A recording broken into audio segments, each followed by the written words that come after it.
আসসালামু আলাইকুম ভিউয়ার্স, এই মুহূর্তে ব্রেকিং বিষয় নিয়ে হাজির হলাম। এবার কিন্তু সরকারকে নিয়ে গোপন বৈঠকে বসছেন এই গণ অধিকার পরিষদের নেতাসহ বিএনপির 12 দলীয় জোট, বিশেষ করে বিএনপি, জামাত, সেই সাথে চরমোনাই পীর এবং সেই সাথে গণতন্ত্র মঞ্চ সহ আরও এবি পার্টি, লেবার পার্টি যারা আছে, যত বিরোধী দল তারা এবার এক টেবিলে বসছে। এমন একটি লোমহর্ষক তথ্য দেন এবং এই গোল টেবিল থেকেই সরকার পতনের চূড়ান্ত আন্দোলন হবে বলে আশা ব্যক্ত করেন এই গণ অধিকার পরিষদের নেতা। এবং তিনি আরও যে বিষয়গুলো তুলে ধরেন তা জানলে রীতিমতো অবাক হবেন। কীভাবে এখান থেকে পরিত্রাণ পাওয়া যায় এবং এই সরকারের বিরুদ্ধে এই সরকারকে কিভাবে দমন করা যায় সে বিষয়ে আলোচনা করেন। আরও কী কী তথ্য দেন জানতে পারবেন।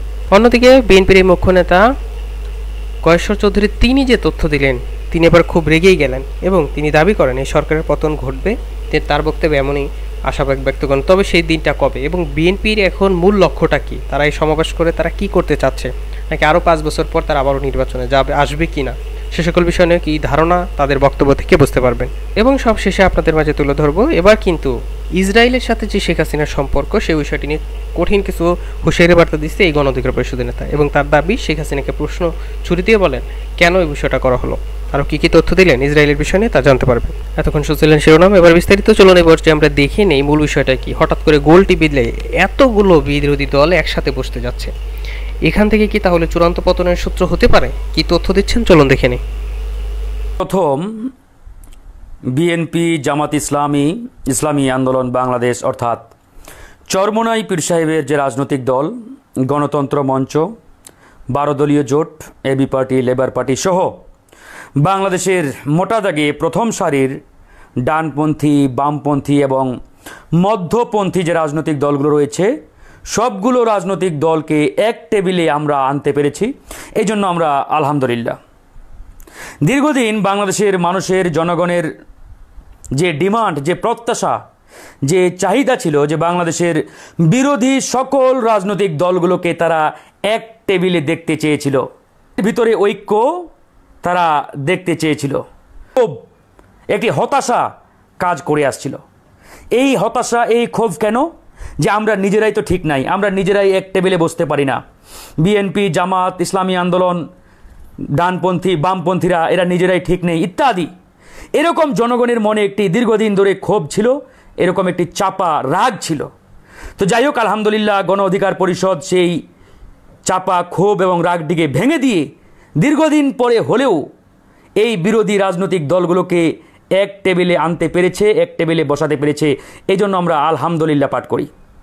আপনার চরমোনাই পীর সাহেবের রাজনৈতিক দল ইসলামী আন্দোলন বাংলাদেশের উপস্থিত ছিলেন প্রেসিডিয়াম সদস্য অধ্যাপক আশরাফ আলী আকন্দ, 12 দলীয় জোটের শীর্ষ নেতা আপনার সৈয়দ এহসানুল হুদা, গণতন্ত্র মঞ্চের শীর্ষ নেতা কমরেড সাইফুল হক, বাংলাদেশের বিপ্লবী ওয়ার্কার্স পার্টির সাধারণ সম্পাদক। এই যে সবগুলো রাজনৈতিক দলকে আমরা এক টেবিলে বসাতে পেরেছি, এটা আমি মনে করি গণ অধিকার পরিষদের এবং আমাদের সবচাইতে একটি বড় অর্জন। সেই মানসিকতা না থাকে তাহলে আপনারা লিখে রাখেন, কোশ্চিন কালেও আমরা আলোর মুখ দেখতে পারবো না, এই ফ্যাসিবাদের হাত থেকে মুক্তি পাবো না। আমি চ্যালেঞ্জ দিয়ে বলছি, আমরা যদি এই চিন্তা লালন করি, এই মানসিকতা যদি আমাদের ভিতরে থাকে যে আমি অমুক দলের সাথে বসবো না, অমুক দল অমুক আদর্শ লালন করে, অমুক দলের এটা সমস্যা সেটা সমস্যা ইত্যাদি, তাহলে ভাই কোনোদিন ঐক্য তো দূরে থাক, বাংলাদেশে এই ফ্যাসিবাদের হাত থেকে মুক্তিই পাবো না আমরা। এজন্যই তিনি বললেন এই আলোচনা বা বৈঠক থেকে এই সরকারের বিরুদ্ধে কিছু একটা করা হবে। চলুন এ পর্যায়ে দেখিনি কয়েশ্বর চৌধুরী তিনি কি তথ্য দিয়ে হুঁশিয়ারি বার্তা দিচ্ছেন, তিনি কি বা দাবি করছেন। তা যদি আরেকটা যোগ করেন 528টা, সর্বশেষ প্রয়োজনটা কোনটা? এই সরকারের এই এর চেয়ে বিষাক্ত প্রয়োজন নাই। সব কিছুকে ধ্বংস করতে পারে। আর ওদের খাদ্য দ্রব্যের মধ্যে, পণ্যের মধ্যে কোনো কোনো রোগ সৃষ্টি হতে পারে আশঙ্কা প্রকাশ করেছে। তাহলে আজকে আমাদের খাবার তালিকায় স্বাস্থ্য সচেতন যারা, তাদেরকে নিশ্চয়ই পণ্য ব্যবহারে সতর্ক থাকতে হবে, নাকি? জেনে শুনে তো বিষ খেতে পারি না। সুতরাং আমরা এই বিষয়টা কিন্তু আমাদের খুব বেশি দরকার মনোযোগ দেওয়া। আজকে যদি খালেদা জিয়াকে মুক্ত করতে চান, তাহলে আগে বাংলাদেশকে মুক্ত করতে হবে বিদেশি তাবেদারদের হাত থেকে। যেদিন বাংলাদেশকে মুক্ত করতে পারবেন সেদিন বাংলাদেশের 18 কোটি জনগণ মুক্ত হবে, খালেদা জিয়া মুক্ত হবে, সুলতান সালাউদ্দিন টুকু সহ জানা জানা অনেক নেতা কর্মী যারা জেলে আছে সেদিন তারা মুক্তি পাবে। নির্বাচন তো হচ্ছে, গত পরশু হলো। নির্বাচনের ভোটারের আগমন দেখেছেন? নাই। অর্থাৎ নির্বাচন ব্যবস্থাটা এমন একটা অবস্থায় দাঁড়াইছে, জনগণকে ভোট কেন্দ্রে নেওয়া বড় দুরূহ। সুতরাং কবে যে জনগণ ভোট কেন্দ্রে আগ্রহীভাবে যেতে সেটি সুদূর করা হতো যদি এই প্রক্রিয়ায় নির্বাচনী ব্যবস্থা আর সরকার ব্যবস্থা থাকে। সে কারণে গণতন্ত্রের প্রতি শ্রদ্ধা যদি থাকে তাহলে আমাদের সেই জায়গাটাই নিয়ে যেতে হবে। আর মানুষ ভোট প্রতিনিধি নির্বাচিত করত, সেই প্রক্রিয়া। আজকে ভোট কেন্দ্রে বাংলাদেশে 200 জন, ভোট বসে 2000।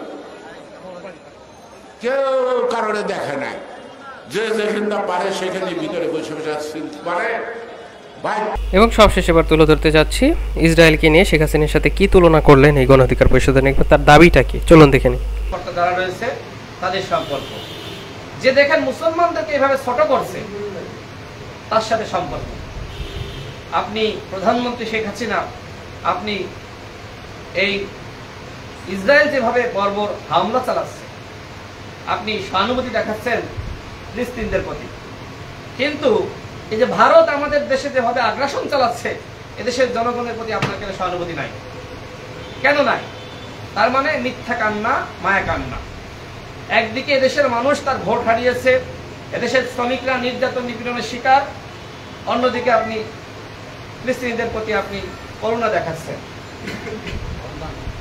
এগুলো আসলে দ্বিচারিতা যারা করে তারা আসলে এখানে একজন কে যেন বললেন, কি বললেন, ভণ্ডামি করা হয়, জনগণের সাথে প্রতারণা করা হয়, ধোঁকাবাজি করা হয়। একমাত্র গণ অধিকার পরিষদ আমি চ্যালেঞ্জ করে বলতে পারি, গণ অধিকার পরিষদ জনগণের সাথে ধোঁকাবাজি রাজনীতি করে না। কখনোই ধোঁকাবাজি আমরা করি নাই।